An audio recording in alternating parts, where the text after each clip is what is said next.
dragué aussi des femmes. Est-ce que vous savez que vos parents étaient jeunes? Est-ce que vous savez que vos parents ont menti? Est-ce que vous savez que vos parents ont triché? Est-ce que vous savez que vos parents ont aussi fait des choses qui sont sales? Est-ce que vous savez aussi que vos parents ont fréquenté des marabouts? Est-ce que vous savez que vos parents ont fait des pactes aussi? Est-ce que vous savez qu'ils ont eu des difficultés sur le plan social aussi, ils sont allés faire des travaux quelque part, ils n'ont pas tenu de promesses? Est-ce que vous savez que vos parents ont aussi fait ce qui est sale, ce qui peut être impur? Vous savez aussi qu'ils ont enceinté les femmes et les ont laissées comme ça, ils n'ont jamais voulu que les enfants soient reconnus? Est-ce que vous savez que parce que les parents étaient polygames, ils n'ont jamais voulu que la femme légitime de la maison sache qu'ils ont les enfants dehors et qu'on va découvrir ça après leur mort? Est-ce que vous savez qu'il y a des parents qui regardent ma vidéo maintenant, qui savent que ce que dit est vrai, ils sont en train de dire, mince, il a fait comment? C'est comme si c'est à moi qu'il est en train de parler. Oui, parce qu'on a mis dans la tête des enfants que non, nous sommes les plus saints de la terre, c'est faux. Oui. Nous ne sommes pas saints. Les parents font des erreurs. Et un enfant aujourd'hui, qui prend son parent comme modèle, qui soit sûr qu'il ait fait la consultation sur son père pour savoir ce que son père était. Parce que ce qui nous tue aujourd'hui, je vais prendre des exemples simples pour que vous puissiez comprendre c'est quoi la famille, vu que c'est ça qu'on parle. Il y a une jeune dame qui est arrivée me voir ici, elle sort de Douala, et elle a tellement insisté pour sa consultation. Elle est arrivée, et puis elle est arrivée le jour où on allait pour le prix. Alors je dis à la dame, vous êtes là? Elle dit non, bon, je suis venu pour la consultation et tout. Il dit bon, tu es arrivé, c'est vrai, on avait programmé, mais il y a on est en train de donner les prix, il faudrait que j'y aille. Elle a vu les voitures étaient déjà prêtes, je m'apprêtais. Elle dit non, je vais attendre, si vous rentrez à 18h, on va la faire. Elle est restée. Et puis nous sommes rentrés à pratiquement quelle heure? Oui, à plus de 18h. Non, plus de 22h, 18h, c'est pas une heure. On est 23h minuit. 23h minuit. Voilà. Je ne savais même pas qu'elle a dormi. Le lendemain matin, je vois elle dit, ah, cette dame elle est encore là.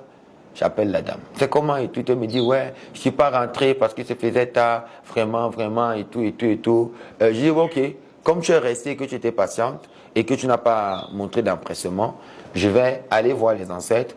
Je prie que ta droiture fasse en sorte que les ancêtres réagissent vite. Quand j'arrive, les ancêtres disent, non, on va parler à la fille. Ce qu'elle a fait, c'est un respect total. Elle avait une voix très calme, douce. Elle est entrée, j'ai fait sa consultation, j'ai été choqué. Cette femme, elle a plus de 42 ans, elle n'a pas d'enfant, elle n'a pas de mari, elle n'a pas de vie, mais sur le plan social, elle travaille. Elle a cherché les enfants comme il n'est pas permis. Elle a tout fait. Écoutez, ce qui me fait le plus rire dans l'histoire, c'est que l'hôpital a quand même réussi à trouver qu'elle a des myomes et des kystes et tout ça.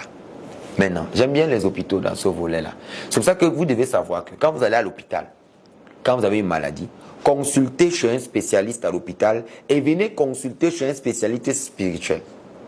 Vous devez avoir les deux consultations pour savoir. N'allez pas seulement vous donner un docteur qui vous dit vous avez une maladie, c'est le col de ceci, parce que le col que lui voit là peut être un col apparent qu'on fait apparaître. Mais lorsque le mystique regarde, il voit que c'est quelque chose qui est déposé.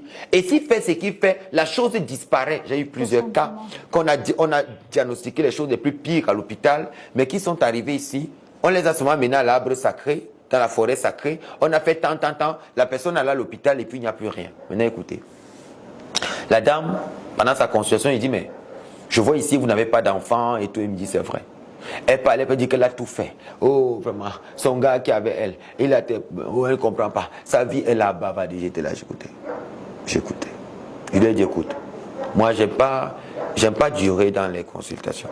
Moi, je vais te dire ce que je dois te dire pour que tu comprennes. Le signe de la consultation du fait qui est sorti, c'était Oliegoudou. Oliegoudou parlait de deux choses. Oliegoudou dit, tu ne peux pas taper un enfant, tu l'empêches de pleurer. Tu ne peux pas aller voler dans la maison de quelqu'un t'attrape. C'est toi qui sors fusil pour te défendre.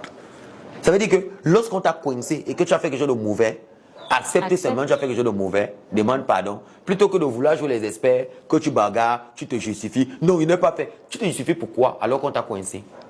C'est ce que le Goudo dit. Le Goudo dit, les ancêtres de cette fille ont maudit la mère de la fille à cause de ce que la mère de la fille avait dit. Et ils ont dit à la mère de la fille qu'à cause de ce que tu as fait à l'enfant d'autrui, à cause de ce que tu as fait à telle personne, on ne te permettra plus d'accoucher un enfant si c'est avec le genre de mauvais cœur-ci que tu auras et que tu vas donner aux enfants qui vont sortir de ton ventre. Les ancêtres ont maudit la mère parce qu'elle avait fait quelque chose à l'enfant d'autrui. Mais regardez, au moment où on maudit la mère,